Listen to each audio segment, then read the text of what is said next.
Hello बच्चों, my name is Ramashankar Singh and you are watching my YouTube channel RS physics funda. आज हम लोग जो है क्लास 11th का एक बहुत ही अच्छा सा टॉपिक लेकर के चल रहे हैं, scalar product of two vector. बहुत ही मजेदार टॉपिक है और अक्सर ये एग्जाम में पूछा जाता है। तो स्केलर प्रोडक्ट को हम लोग डॉट प्रोडक्ट भी कहते हैं।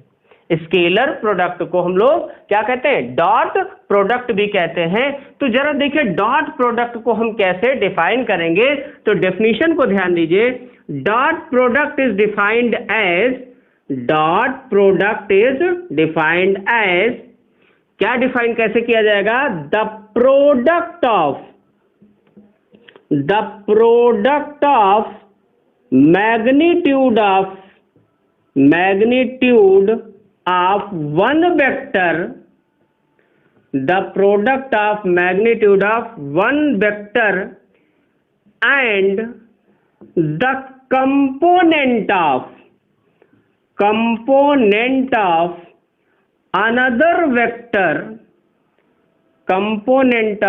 another vector in the direction of given vector या in the direction of first vector। जरा देखिए डेफिनेशन को ध्यान दीजिए। Dot product is defined as the product of magnitude of one vector. मतलब ऐसे कह रहा है वेक्टर ए डॉट वेक्टर बी। मान लिया मैंने दो वेक्टर ए और बी है, इनका मुझे डॉट प्रोडक्ट निकालना है। तो कह रहा product of magnitude of one vector, मतलब पहले वेक्टर का जो मैग्नीट्यूड है, this is the magnitude, and the component of another vector, मतलब दूसरे वेक्टर का कंपोनेंट। लेकिन कंडीशन क्या है? दूसरे वेक्टर का जो कंपोनेंट निकले वो पहले वेक्टर की डायरेक्शन में होगा। तो जरा हम इसको दिखा रहे हैं आपको क्या होगा। प्रोडक्ट ऑफ मैग्नीट्यूड ऑफ, ठीक है, तो ये जरा देखिए इसमें होगा। तो इसको हम लोग ध्यान दें, ऐसे लिख दें इसको, ठीक है, बी कॉस थीटा, ठीक है। जरा ध्यान दीजिए इसको, या हम ऐसे सिंपली ऐसे लिखें, कोई दिक्कत नहीं है, ए बी कॉस थीटा, ठीक है। अब जरा देखिए इसको समझिए। जैसे सपोज कर लो एक वेक्टर ए है, this is first vector A, और कोई एक वेक्टर हमारा ये बी है, दिस इज वेक्टर बी, ये दूसरा वेक्टर बी है। तो इन दोनों वेक्टर का हमें डॉट प्रोडक्ट निकालना है। क्या निकालना है? Dot product. तो जो ये वेक्टर है बेटा, ये जो वेक्टर है बी, इस वेक्टर के दो कंपोनेंट होंगे। एक कंपोनेंट इस तरफ होगा और एक कंपोनेंट हमारा इस तरफ होगा। तो ये जो कंपोनेंट हुआ वेक्टर बी, इसको कहेंगे बी कॉस थीटा। इस कंपोनेंट को हम लोग क्या कहते हैं? Horizontal component. और ये कंपोनेंट जो हुआ इसको कहेंगे बी साइन थीटा, ठीक है। अब हमें ध्यान देना है कि वेक्टर ए और बी का जो डॉट प्रोडक्ट होगा उसके साथ क्या है? B cos theta. मतलब हमारा वेक्टर ए इस तरफ है और वेक्टर बी का वह कंपोनेंट इसके साथ मल्टीप्लाई होगा जो वेक्टर ए की डायरेक्शन में होगा, ठीक है। तो क्या हो गया? डॉट प्रोडक्ट आपको क्लियर हो गया कि दो वेक्टर का डॉट प्रोडक्ट क्या हो गया? ए डॉट बी बराबर ए बी कॉस थीटा।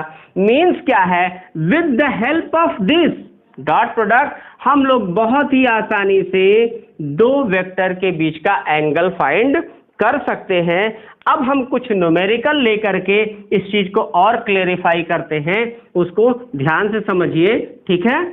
चलिए अब मान लेते हैं जैसे वेक्टर आई है, यूनिट वेक्टर आई है, अगर इसको वेक्टर यूनिट वेक्टर आई से मल्टीप्लाई किया जाए तो क्या रिजल्ट आएगा? देखो दो वेक्टर हैं, एक वेक्टर आई हो गया, दूसरा वेक्टर भी आई हो गया। मींस दो सेम वेक्टर के बीच का एंगल कितना होगा? तो यहां लिखेंगे 1, मैग्नीट्यूड कितना है? 1, इसका मैग्नीट्यूड कितना है? 1, ठीक है। और इन दोनों के बीच का एंगल कितना हो गया? 0, ठीक है। तो आई डॉट आई ये 1, cos 0 की वैल्यू 1 होगी।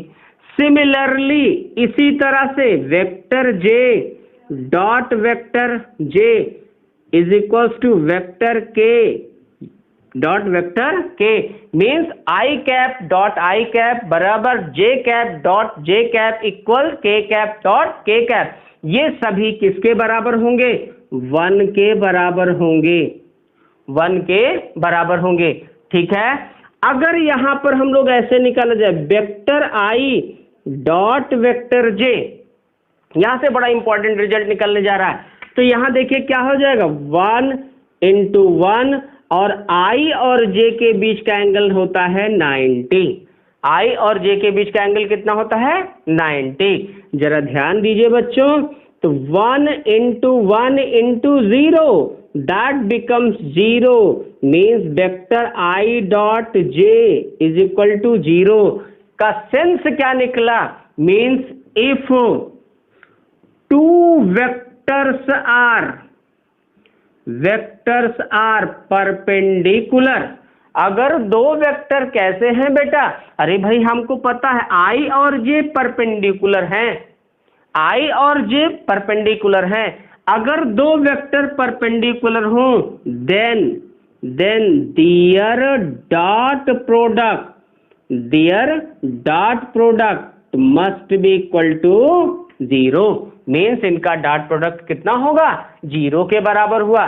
कहने का सेंस क्या हुआ? अगर कोई आपसे ये कह दे कि prove that two vectors are perpendicular, prove that two vectors are perpendicular, तो आप क्या करें? दोनों वेक्टर का डॉट प्रोडक्ट निकाल लें। अगर वो वैल्यू 0 के बराबर आ जाए तो आप कहेंगे ये दोनों वेक्टर क्या हैं? म्यूचुअली परपेंडिकुलर हैं। हम लोग एक एग्जाम्पल लेकर के इसको समझा सकते हैं। चलिए कोई एक एग्जाम्पल लेते हैं और कोशिश करते हैं, चेक करते हैं कि क्या दोनों वेक्टर परपेंडिकुलर हैं या नहीं हैं। चलिए एक वेक्टर a लेते हैं। वेक्टर a बराबर i cap plus 2j cap plus 3k cap मान लिया, और vector b is equal to vector 2i cap minus j cap ले लिया। आपसे कह दिया गया फाइंड या प्रूव दैट, ठीक है, prove that vectors are perpendicular. Prove करो कि ये दोनों वेक्टर कैसे हैं? परपेंडिकुलर। तो हमें अभी जस्ट सिखाया गया कि अगर दो वेक्टर को परपेंडिकुलर प्रूफ करना है और अगर हम उन दोनों का मल्टीप्लिकेशन करें, डॉट प्रोडक्ट निकालें और डॉट प्रोडक्ट निकालें वो कितना हो जाए? 0 के बराबर हो जाए, तो दोनों वेक्टर परपेंडिकुलर होंगे। Then vector a must be perpendicular to vector b, ये होगा। चलिए अब यहां देखो i तो है, j तो है, लेकिन k नहीं है, तो यहां हम लोग 0 इंटू k कैप कर लें। i कैप है, j कैप है, k कैप नहीं दिख रहा है, हम इसको 0 इंटू k कैप कर सकते हैं। अब देखिए डॉट प्रोडक्ट में बेटा कैसे होगा? Vector a dot vector b बराबर, देखो अभी हमने आपको ये चीज समझाई बेटा, vector i dot vector i होगा तो 1 आ जाएगा, लेकिन vector i dot vector j होगा तो 0 आएगा। ये मैंने आपको समझाया। तो यहां पर जरा देखिए, इसी बात को ध्यान में रखना है। Plus 3k cap dot 2i cap minus j cap plus 0k cap, ये मैंने कर दिया। अब जैसे सिंपल मैथमेटिक्स, सिंपल मल्टीप्लाई करते हैं वैसे ही करो। i का इससे, i का j से, i का k से, but be very careful. i का जब j से करेंगे या i का हम k से करेंगे, ठीक है, ये या i का हम या j का हम लोग k से करेंगे तो ये सभी 0 के बराबर आएगा। i का j से या j का k से या k का i से करेंगे तो वो हमारा 0 आएगा। मैंने i इंटू k लिखा है, अभी मैं इसको भी प्रूफ करके दिखा दूंगा। k इंटू आई, ठीक है, ये सभी 0 के बराबर होता है। तो इसलिए ध्यान देना है, i का सिर्फ i से करो, बाकी सबसे तो 0 हो जाएगा। i का i से करे 1 आ गया, तो यहां इसके पहले 1 इंटू 2 2 हो गया, 1 इसके पहले कोफिशिएंट 1 है, 1 का 2 से 2, 2 का 1 से -2 और +3 का 0 से 0 और यहां 0 आ गया भाई, 2 - 2 दैट इक्वल टू 0। तो a डॉट बी बराबर 0 हो गया, दो वेक्टर का डॉट प्रोडक्ट 0 हो गया, और 0 हो गया तो ये दोनों वेक्टर क्या हो गए, परपेंडिकुलर हो गए। अब चलिए कुछ और न्यूमेरिकल देखते हैं, ठीक है, कुछ और न्यूमेरिकल देखते हैं। एक बात और समझते हैं हम लोग, क्या a डॉट बी बराबर b डॉट a भी होगा? ये कौन सा है? तो dot product of two vector is commutative. दो वेक्टर का डॉट प्रोडक्ट क्या होता है? कॉम्यूटेटिव भी होता है। दो वेक्टर का डॉट प्रोडक्ट क्या होता है? कॉम्यूटेटिव। ये प्रूफ भी कर सकते हैं। सपोज करो this is vector a and this is vector b, ये वेक्टर b है, इन दोनों के बीच का एंगल थीटा है। अगर हम लोगों ने यहां निकाला vector a dot vector b that is equals to a B cos theta. Is it clear? लेकिन अगर आपसे कह रहा है कि vector b dot vector a, तो देखो b से a का डॉट प्रोडक्ट, यहां देखिए जैसे आपने कहा a से b इधर एंटी क्लॉकवाइज, a से b एंटी क्लॉकवाइज, तो b से a भी एंटी क्लॉकवाइज, तो यहां एंगल थीटा, तो this angle must be 360 minus theta. Look at here, यहां समझने वाली बात, a से b की तरफ एंटी क्लॉकवाइज, तो जब b से a करेंगे तो ये भी anti clockwise. Is it clear? ये बात समझ में आ रही है? तो क्या हो जाएगा, b डॉट a यहां हो जाएगा बी ए और cos 360 माइनस थीटा, और cos 360 माइनस थीटा अगेन क्या होता है? cos थीटा होता है। तो आप देख रहे हो ए बी बी ए दोनों एक ही चीज है, इसको हम ऐसे भी लिख सकते हैं, ऐसे भी लिख सकते हैं। तो आपने देखा क्या भाई कि b dot a means that must be equal to a dot b। क्यों? क्योंकि दोनों का मैग्नीट्यूड यही आ रहा है। इसका मतलब है कि dot product of two vector is commutative. दो वेक्टर का डॉट प्रोडक्ट क्या होता है? कॉम्यूटेटिव लॉ को फॉलो करता है। चलिए कुछ न्यूमेरिकल हमने कहा देखते हैं कि कैसे हम दो वेक्टर के बीच का एंगल फाइंड करेंगे। एक बहुत ही बढ़िया सा क्वेश्चन है, हम लोग उसको ध्यान देते हैं। ये क्वेश्चन क्या है बेटा कि if vector a plus vector b equal to vector c and a square plus b square equal to c square, then prove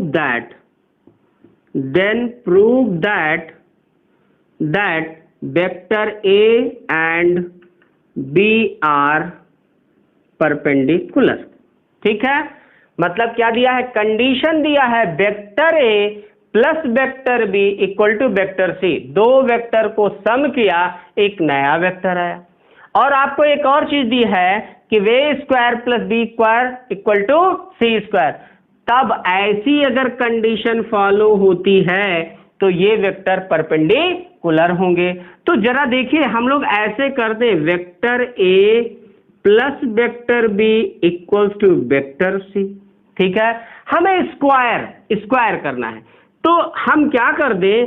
ऐसे कर दें बेटा, vector a plus vector b, ठीक है, का स्क्वायर कर दें, तो dot vector a plus vector b कर दें। ठीक है, तो इधर भी देखो, इधर हमने तो इसको भी करना पड़ेगा c डॉट c।